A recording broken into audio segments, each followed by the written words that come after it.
Welcome everybody to the long-awaited book-to-game comparison video for Nancy Drew, Sea of Darkness. I'm going to be comparing the novel that this game was based off of with the game itself, and it has been a long time in the making, and I'm looking forward to finally releasing this video.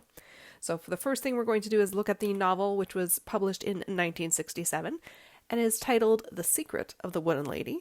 Following that analysis, I will look at the 2015 game, Sea of Darkness, which is based off of the novel that we are looking at beforehand. So without further ado, let's begin. So we are starting with that novel, The Secret of the Wooden Lady. This is book number 27 of the Nancy Drew Mystery Stories. So in this book, we have Nancy and her friend who are tasked with helping Captain Easterly deal with a supposed ghost on his clipper ship, which is named the Bonnie Scott. In addition to that, they're trying to establish the true title of the boat.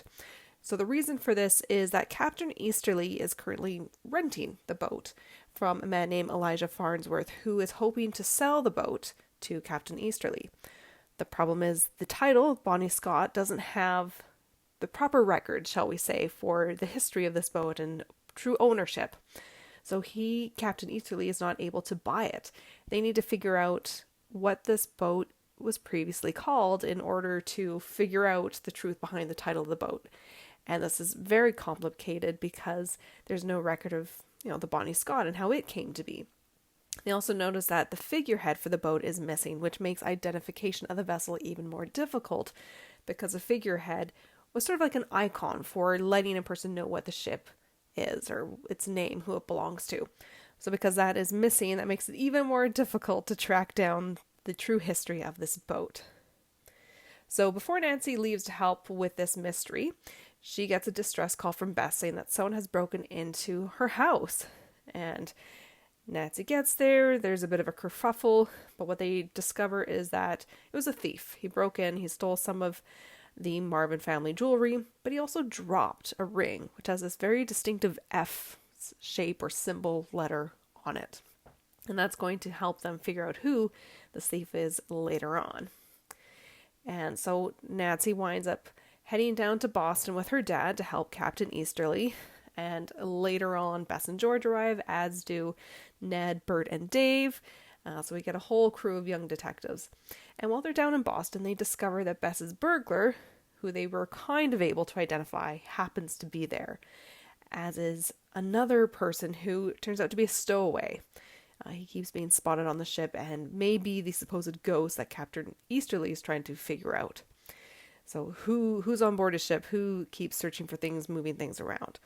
So Nancy starts to make this connection between this burglar from the Marvin house, but also she realizes that there is another individual and is trying to figure out, is that person working with the burglar from Bess's house? And as the teens are trying to unearth the truth, Carson Drew winds up leaving to do some other research on the ship. He just can't stay in Boston. And at one point, Captain Easterly disappears. The girls are supposed to meet him in the morning. He doesn't show up for a couple days. And eventually they discover that he's been kidnapped. And they do find him. They're able to bring him back. And they wind up leaving Boston because they learn it's not safe. So they go to Cape Cod. But of course, their intruders and stowaway happen to find them there as well. So let's now get into some of these characters. So of course we have Captain Easterly. He's the one who has asked Nancy and her dad to help with the title of the Bonnie Scott and figuring out, his ghost problem. And then we have sort of our baddies. So we have Howard Flip Fay, who's also known as the Crow. He is the one who burgled the Marvin's house, and he is unfortunately a very well-known thief who has caused a lot of trouble and hence has this name, the Crow. We also have Red Quint, who the girls nickname Grizzleface until they learn his real name. He is the other stowaway, and we'll give a little bit more information about his relationship with the Crow later on, but he's not as involved as the girls initially think. And then we have a man named Josiah Ogden, who is sort of the person who owns the ship in some ways. He's a representative for the company who owns the true boat, as they discover later on. However, the Josiah they meet is actually Fred Lane, who is a co-conspirator of Flip Fay. So they don't meet the real Ogden. They actually meet another baddie who is working with Flip. So they have quite a few different, I don't want to call them all intruders, but villains, shall we say, that they come up against, but they're not all working together, or not entirely. So it gets a little complicated, and they keep having to sail away to find someplace safe to be, to search for the history of this boat. But as they're doing that, they start to find these other clues and realize there's something else going on. Because why are there intruders aboard this boat? What is it that they're looking for? Why are they causing all this chaos?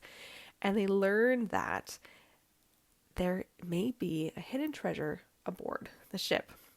And Nancy learns this primarily through Red Quint, or Grizzleface, when he shares a story about who the previous captain was for the ship, and that he'd hidden a ruby aboard.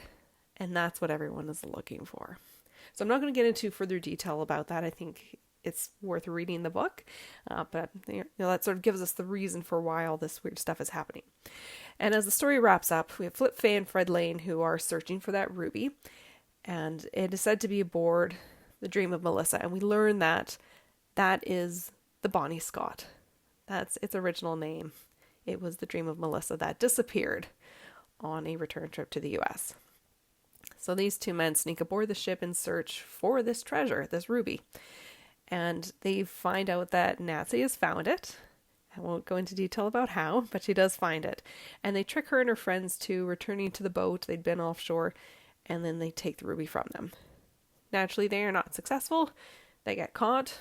Nancy and her friends get free, and our story wraps up. But that is essentially what the Secret of the Wooden Lady is there is a search for a ruby. And as for the title, The Secret of the Wooden Lady, well, that has to do with where we find the ruby. But again, I'll have you read the book to understand how all that works. So with that, let's look at the game. So this is Sea of Darkness, game number 32 of the Nancy Drew Mystery Adventure series. So it's fairly different in some ways. We have Nancy who travels to Skiprot in Iceland to search for a man named Magnus Kiljansson, who has gone missing. Dagny Silva, his business partner, is the one who calls Nancy in, and she suspects that Magnus found a long-lost treasure that they were both looking for, and that he ran off with it. So Nancy then searches the ship that the two are working on, the Hirlikaid, which is an old merchant ship, and it was rumored to house a treasure owned by Captain Lawrence. And the ship is full of puzzles and clues to the treasure's hiding place. In addition to searching the ship, Nancy is also searching the small town of Skiprot. She searches through a mountain cabin, volcanic ice caves, and a lighthouse at sea. So she gets to explore a few different places. She's not confined to the ship. There are fights, some relationship problems, and a second disappearance. So not just Magnus, but another person who Nancy interacts with who sort of goes missing for a while. And all of this keeps Nancy on her toes while she's still searching for Magnus and the treasure. So the characters in the game include, of course, Dagny Silva. She's the one who brought Nancy in. And she's got quite a fierce personality. Then we have Soren Bergerson, who is from a neighboring community but doesn't really fit in and belong in Skiprot. He's still considered an outsider. And he harbors ill feelings toward everyone because of the way they treat him. Then we have Elisabeth Grimurstater, who is a descendant of Captain Lawrence, and it's Lawrence's ship which Dagny and Magnus own and are searching for the treasure on. And she is sort of reluctant to have people searching the ship in some ways, and she has sort of a rocky relationship with Magnus. Then we have Gunnar Tonnesson, who used to be a fisherman. He's not much of a fisherman now. He has a bit of a tragic history, and he can be quite volatile. He has a nasty history of being violent, and he doesn't get along with people, and doesn't like Magnus, doesn't like Soren, sort of puts up with Elizabeth, or we could say Elizabeth puts up with him, but it's really hard to find anyone who gets on with Gunnar.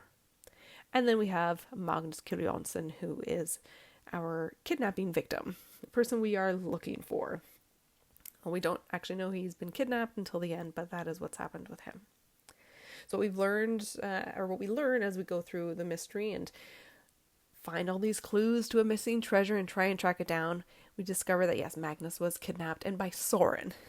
And Soren did this because he incorrectly believed that Magnus knew the location of Captain Lawrence's treasure, but he hadn't actually found it.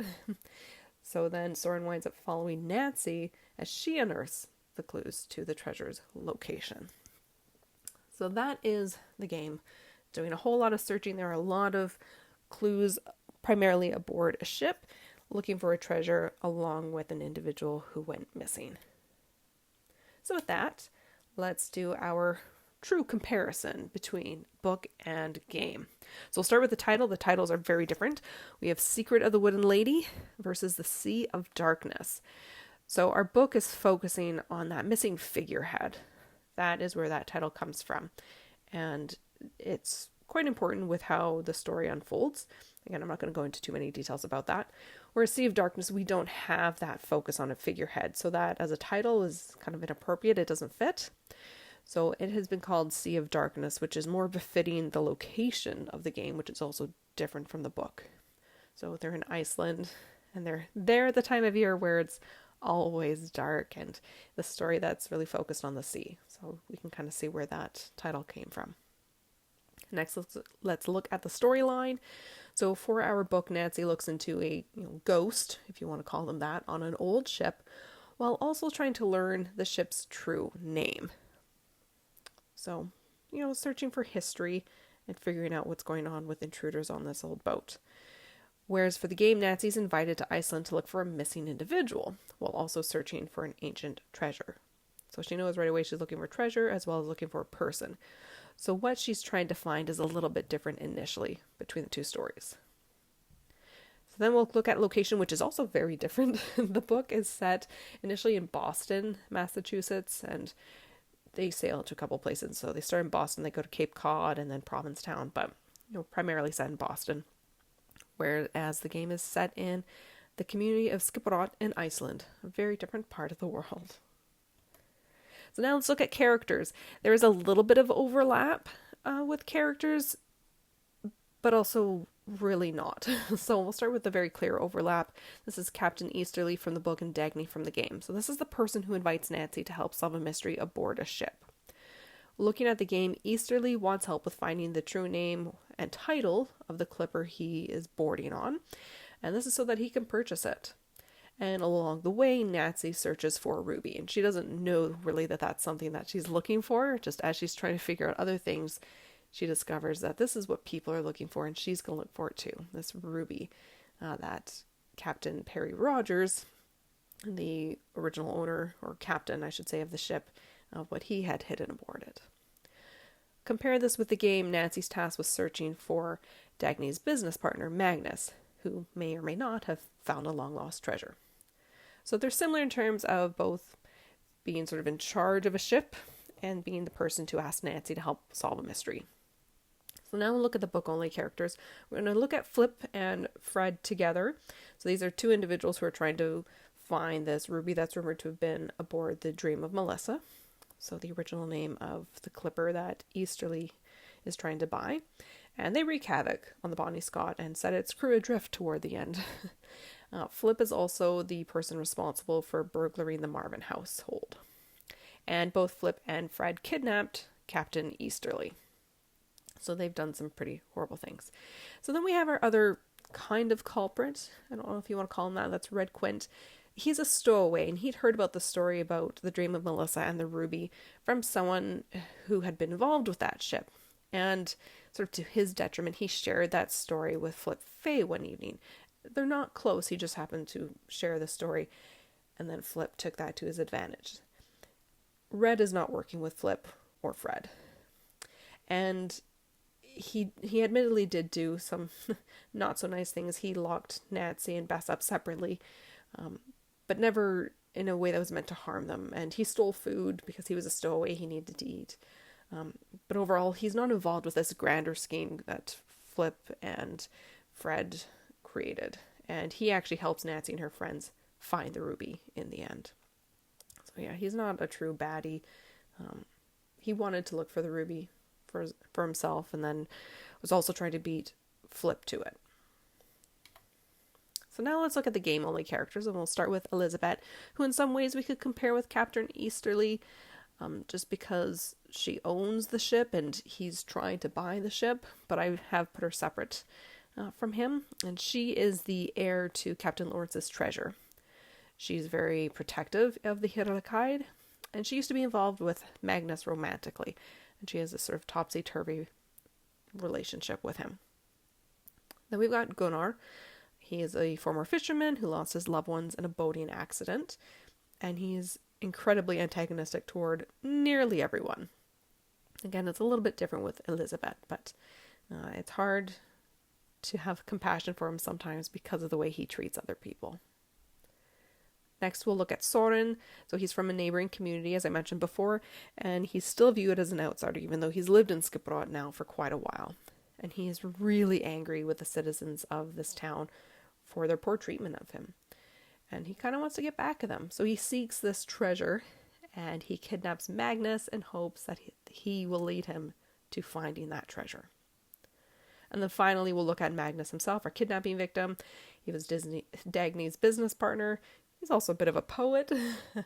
And, we kind of feel bad because he's missing and been kidnapped, as we learn at the end. But we have to acknowledge the fact that he also used Elizabeth for his own means and hides his findings from her. So we think about the pieces of her family history that he unearthed, but he doesn't tell her about right away. And he feels bad about it. We see a note about it, but he does use people in order to get what he wants. But he doesn't intend to hurt people. He's not malicious in his behavior. And of course, he is the one who is kidnapped by Soren. So those are our characters. There are just a few more things to look at. So these are more commonalities between the two stories. So we'll start by looking at the fact that they both involve a ship. It's a central part of their mystery. They both have hidden areas aboard their ships and have items hidden aboard them. So when we think about the game, there are all these different puzzles and clues that are hidden aboard it. Secret areas. With regard to the book, we do find a hidden area with a box of gold coins, but we don't actually find this famed ruby that we're looking for. Plus, there are hidden areas that the stowaways managed to get to and use, I should say. And then, of course, we have the concept of a treasure. In the book, a ruby is hidden by Captain Perry Rogers, and in the game, Captain Lawrence had a treasure. Where they're hidden is different. Neither of them are actually found aboard the ship. So I think that's kind of interesting too. And then finally, the aspect of kidnapping. So with regard to the novel, Captain Easterly is kidnapped by Flip and Lane, and Nancy and Ned find him before too long. So he's only gone for a few days. It doesn't take up the entire story, which is not the case with the game. Magnus is kidnapped before Nancy's arrival, and he's found at the end of the story. So the whole game involves this kidnapping, and we don't know it's a kidnapping. We just know that Magnus is missing. And then in addition to that, Dagny also appears to be kidnapped at one point. But we learned she disappeared of her own accord. It was her own action. She wasn't really kidnapped. Wasn't truly missing. She just kind of hid away. So then to conclude, the novel from 1967 and game from 2015 both focus on a treasure relating to a ship. While the book does not start off with this search, remember we're looking for the title of the boat initially, it does eventually lead there as Nancy and her friends try to find the title to the Friends Clipper and learn about the story about a hidden ruby. The game, on the other hand, immediately focuses on searching both for a treasure and a missing person. So we're always on the hunt with both stories, but the game, we're looking for a treasure pretty much immediately while looking for Magnus.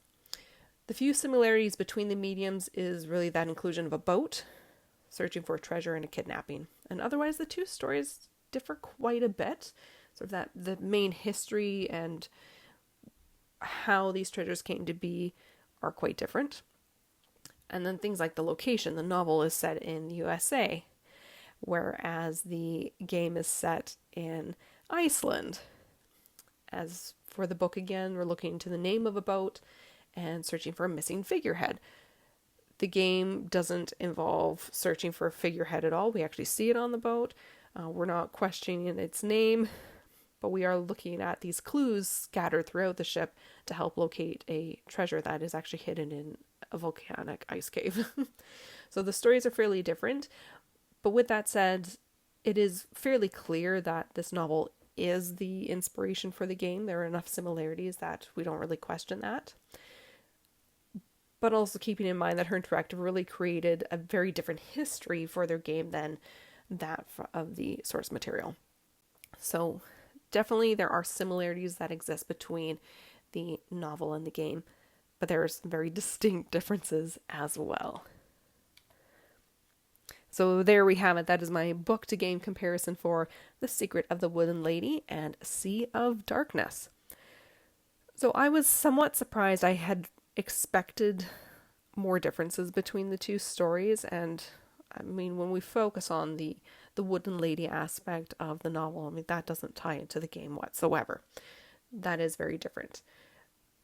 But Her Interactive did stick to a story that focused on a boat, though their approach was different, and looking for a treasure. Both stories do involve a treasure hunt of some sort, but what that treasure looks like and how it was hidden and by whom is fairly different as well. But as I noted before, we can see where the similarities exist, and you can't really doubt that the game is inspired by this novel. It's just small parts of it, more so than some other more recent games, but yeah, it's not a true retelling of the novel. But yeah, this was interesting. It was hard to get myself to do this comparison video because once again, our characters are not similar enough, I should say. I mean, there's a little bit of overlap, as I noted, with Captain Easterly and Dagny, and even a little bit with Elizabeth. But otherwise, the characters aren't the same. The motivations aren't the same. The names are not the same, and that always kind of drives me up the wall. But so be it. I managed to finally push through and get this comparison completed, and I hope it was worth it. I hope you guys find it of interest, and for me, it's most interesting to see how these comparisons really change as the series has evolved and the Her Interactive team has changed and how they created their stories. And you start to see patterns. And I appreciate seeing that this game, Sea of Darkness, does more closely follow its source material than some of the other games prior to this. I think that was really lacking and was very, very difficult for me as a fan. But anyhow, I'm going to leave it there. Thank you for taking the time to watch this video, and I'll catch you in the next one. Goodbye, everyone.